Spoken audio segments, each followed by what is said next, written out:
नमस्कार, स्वागत है आपका ईटी नाउ स्वदेश पर। आप देख रहे हैं योर स्टॉक्स। मैं हूं आपके साथ अशेषा अध्वर्यु और मेरे साथ है विश्व मोहन। और अगले आधे से 1 घंटे में हम आपके सवालों का जवाब देंगे। ये आपका शो है जहां पर आप अपने सवाल हम तक पहुंचा सकते हैं और हमारे साथ कुछ दिग्गज मेहमान भी जुड़ेंगे जो आपके उन सवालों का जवाब देने में हमारी मदद करेंगे। स्क्रीन पर दिए गए QR कोड को स्कैन करके आप अपने सवाल हम तक पहुंचा सकते हैं। इसके अलावा दूसरे social media platforms WhatsApp, Facebook, Instagram, x पर भी आप अपने सवाल हम तक पहुंचा सकते हैं। हमारे साथ कुछ मेहमान जुड़ेंगे जो उन सवालों का जवाब देंगे। सबसे पहले बाजार पर एक बार नजर डाल लेते हैं। पिछले कुछ दिनों से तेजी दिखी है, आज भी वो कंटिन्यू होती हुई नजर आई। निफ्टी 80 अंकों की तेजी के साथ 24,540 के आसपास ट्रेड करता हुआ। बैंकिंग और फाइनेंशियल स्टॉक्स में भी अच्छी तेजी है। 280 अंकों की तेजी के साथ निफ्टी बैंक 52,900 के पार ट्रेड करता हुआ। वही इंडिविजुअल स्टॉक्स की बात करें तो लाइफ इंश्योरेंस स्टॉक्स में तेजी दिखी है। HDFC लाइफ 2% की तेजी के साथ निफ्टी के टॉप गेनर्स में शामिल। TCS, SBI life, Wipro, NTPC, HDFC bank, ये कुछ और स्टॉक्स है जहां पर आज खरीदारी दिखी है। लूजिंग साइड पर भारतीय एयरटेल 1.5% की गिरावट के साथ निफ्टी के टॉप लूजर्स में शामिल। सिप्ला, अदानी पोर्ट्स, डॉक्टर रेड्डीज, इन स्टॉक्स में भी 1% से ज्यादा की गिरावट दिखी है। लेकिन इंडिविजुअल सेक्टर्स की बात करें तो सबसे पहले PSU बैंकिंग स्टॉक्स दूसरे दिन लगातार यहां पर तेजी दिखी है। निफ्टी PSU बैंक इंडेक्स 1% की तेजी के साथ यहां पर कारोबार। और कुछ इंडिविजुअल स्टॉक्स की बात करें तो यूको बैंक 7.5% ऊपर। Central bank, Indian Overseas bank, Punjab and Sind bank, सभी स्टॉक्स में शानदार 5 से 7% की तेजी दिखी है। लेकिन अब आगे बढ़ते हैं। हमारे साथ मेहमान जुड़ चुके हैं। सबसे पहले HDFC सिक्योरिटीज के अजित नायक, शुक्रिया समय निकालकर ईटी नाउ स्वदेश के साथ जुड़ने के लिए। और सबसे पहले बाजार पर ही चर्चा करेंगे। पिछले कुछ दिनों की तेजी आज कंटिन्यू होती हुई नजर आई। इंडेक्स लेवल पर आपका क्या नजरिया होगा? नमस्ते मैम, थैंक यू मुझे शो पर बुलाने के लिए और आपके दर्शकों से जोड़ने के लिए। इंडेक्स एक काफी अच्छा परफॉर्मेंस देता हुआ दिखाई दे रहा है।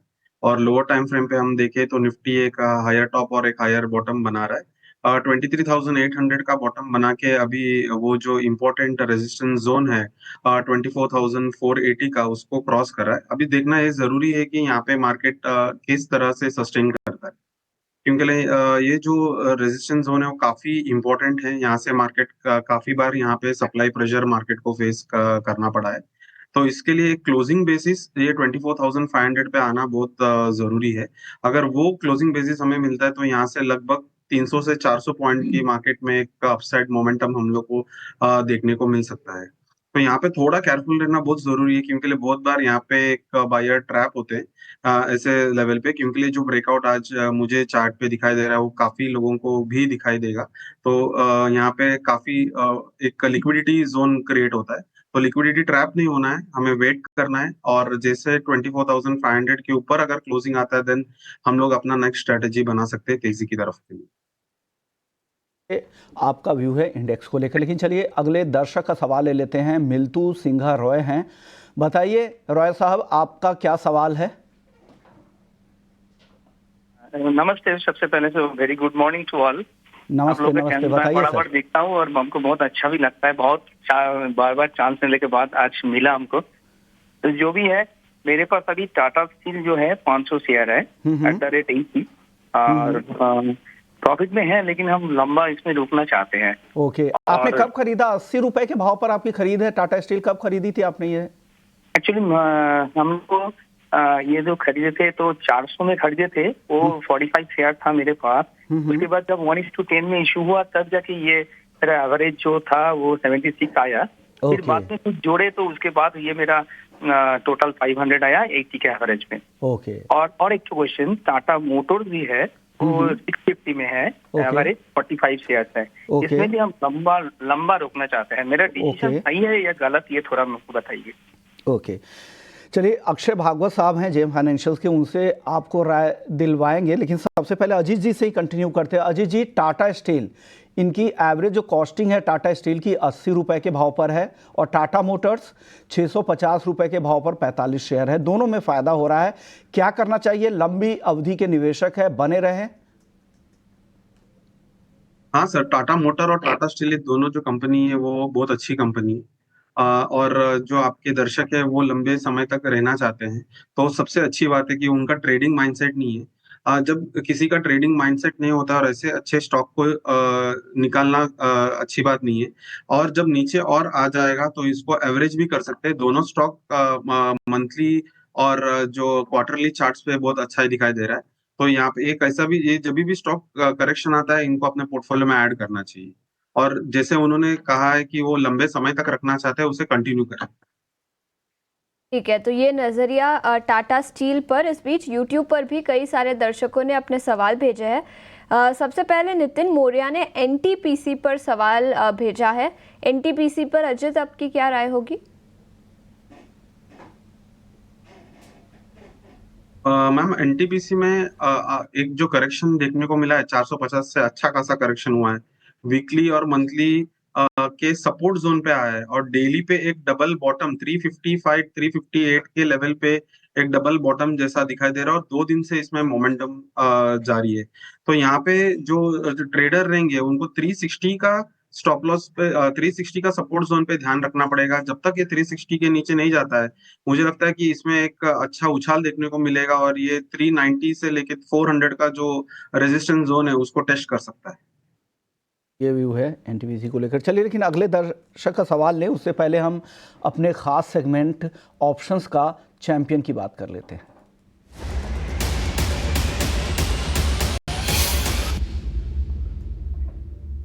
और ऑप्शंस के चैंपियन बताने के लिए हमारे साथ एंजल वन की स्नेहा सेठ हैं। स्नेहा, बताइए ऑप्शंस में कहाँ मौके दिख रहे हैं आपको? तो अगर हम ऑप्शन सेगमेंट में देखें तो जो कॉल है वो कैनरा बैंक के लिए रहेगा। अगर आप देखें तो पीएसयू बैंक ने काफी अच्छा कल किया है और उसमें से अगर कैनरा बैंक स्पेसिफिकली बात करें तो काफी अच्छी स्ट्रेंथ आके वो अब 89 EMA के ऊपर ट्रेड कर रहा है। ऑप्शंस में भी काफी अच्छी राइटिंग दिख रही है कॉल साइड पर, तो मेरा मानना है यहाँ पर तेजी आ सकती है। यहाँ पर 108 की जो कॉल ऑप्शन है उसे बाय करना है। 2.4 रुपीज के आसपास इसे बाय करना है। स्टॉप लॉस 1.7 का रहेगा, टारगेट इसमें 4 के रहेंगे।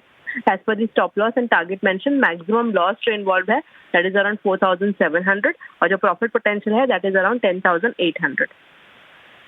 तो केनरा बैंक की 108 के स्ट्राइक की कॉल खरीदनी है। 2 रुपये 40 पैसे का प्रीमियम है, उस भाव पे आप खरीद ले। लक्ष्य है 5 रुपये का। स्टॉप लॉस यहाँ पर रखे 1 रुपये 70 पैसे का। शुक्रिया स्नेहा, आपने वक्त निकाला और हमारे दर्शकों को गाइड किया कि ऑप्शंस में कहाँ मौके आपको दिख रहे हैं। लेकिन ऑप्शंस के ट्रेडर के लिए एक डिस्क्लेमर भी मैं देना चाहूँगा जो सेबी की तरफ से दिए गए हैं कि सेबी के मुताबिक एफएनओ ट्रेडिंग में 10 में से 9 लोगों को नुकसान होता है और एफएनओ ट्रेडर्स को औसतन 50,000 रुपये का नुकसान होता है और घाटा होने के बावजूद 28% ट्रांजैक्शन के रूप में उनको देना होता है। मुनाफा होने पर 15 से 50% तक सिर्फ उनके फीस ट्रांजैक्शन के रूप में चले जाते हैं। तो जब भी ऑप्शंस में ट्रेड करें इन बातों का जरूर ध्यान में रखिए। क्योंकि तेजी आज कंटिन्यू होती हुई नजर आई। 24,525 के आसपास निफ्टी, करीब 50 अंकों की तेजी के साथ कारोबार। लेकिन कई सारे दर्शकों ने अपने सवाल हम तक भेजे हैं और इस बीच फरीदाबाद से आशु हमारे साथ फोन लाइन पर जुड़ चुके हैं। बताएं कौन से स्टॉक पर राय लेना चाहेंगे? मैंने ओला इलेक्ट्रिक के लिए हैं 5,000 शेयर, 104 रुपए की एवरेजिंग कर करके 5,000 शेयर है जी। क्या करना है इनके लिए? ओके, और कितने समय तक आप होल्ड कर सकते हो? लॉन्ग टर्म के लिए लिया था। लॉन्ग टर्म के लिए लिया था। अजित, ये राय ओला इलेक्ट्रिक हाल ही में लिस्ट हुआ है लेकिन फिर भी 104 रुपये प्रति शेयर के दाम पर उन्होंने खरीदे हैं। स्टॉक 100 के आसपास कारोबार कर रहा है। लॉन्ग टर्म के नज़रिए से ओला इलेक्ट्रिक के चार्ट कैसे रहेंगे?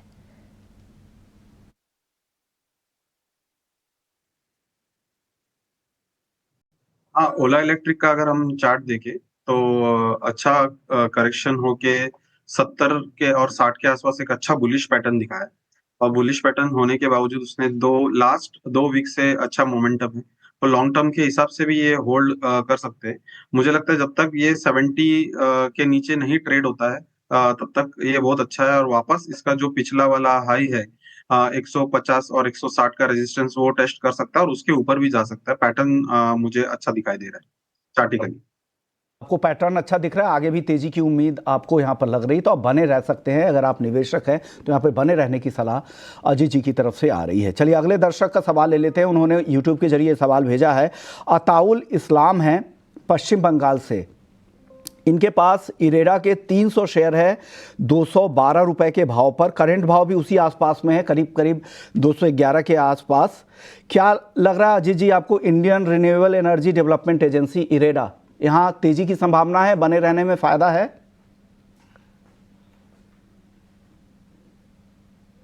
अजीत जी। हाँ सर, ये स्टॉक भी जो है वो अच्छा करेक्शन होके 180 186 के पास आया है। शॉर्ट टर्म पर्सपेक्टिव अगर उनको है तो वो बने रह सकते हैं। लॉन्ग टर्म पर्सपेक्टिव से ये चार्ट में अभी तक कोई लॉन्ग टर्म कंसोलिडेशन होके ब्रेकआउट नहीं आया है। 217 का एक रेजिस्टेंस लेवल है और अभी का 210.30 के आसपास ये ट्रेड कर रहा है, तो 217 के आसपास से इसमें मोमेंटम आएगा। तो शॉर्ट टर्म पर्सपेक्टिव से बने रहे। लॉन्ग टर्म पर्सपेक्टिव के लिए इसको 250 के ऊपर ट्रेड करना पड़ेगा, तब जाके कंसोलिडेशन पैटर्न से बाहर आएगा। तो इनको शॉर्ट टर्म का हिसाब से सोचना चाहिए। और जैसे 192 190 लेवल अगर ब्रेक करता है तो फिर उनको निकलना चाहिए स्टॉक से। ये नजरिया इरेडा पर। इस बीच जेएम फाइनेंशियल सर्विसेज के अक्षय भागवत भी हमारे साथ जुड़ चुके हैं। अक्षय, शुक्रिया समय निकाल कर ईटी नाउ स्वदेश के साथ जुड़ने के लिए। यूट्यूब पर तेज कुमार ने जी लिमिटेड पर अपना सवाल भेजा है। उन्होंने क्वांटिटी या परचेज प्राइस नहीं बताई, लेकिन जी क्या नजरिया होगा आपका इस स्टॉक पर? जी, तो गुड मॉर्निंग आशीष साहब। जी एंटरटेनमेंट का अगर आप प्राइस चार्ट देखें तो बहुत ही पिटा हुआ स्टॉक है और एक कहीं ना कहीं एक बहुत वैल्यू बॉटम एरिया है टेक्निकली, क्योंकि अगर आप इसका लॉन्ग टर्म प्राइस चार्ट देखें तो मेरे हिसाब से मार्च 2020 में करीबन हमने ये लेवल 120 130 के देखे थे, जहां से स्टॉक ने एक अच्छी रिकवरी की थी। तो दोबारा मौका स्टॉक दे रहा है, जहां से स्टॉक ने वापस गए हफ्ते से अच्छी रिकवरी देखी है।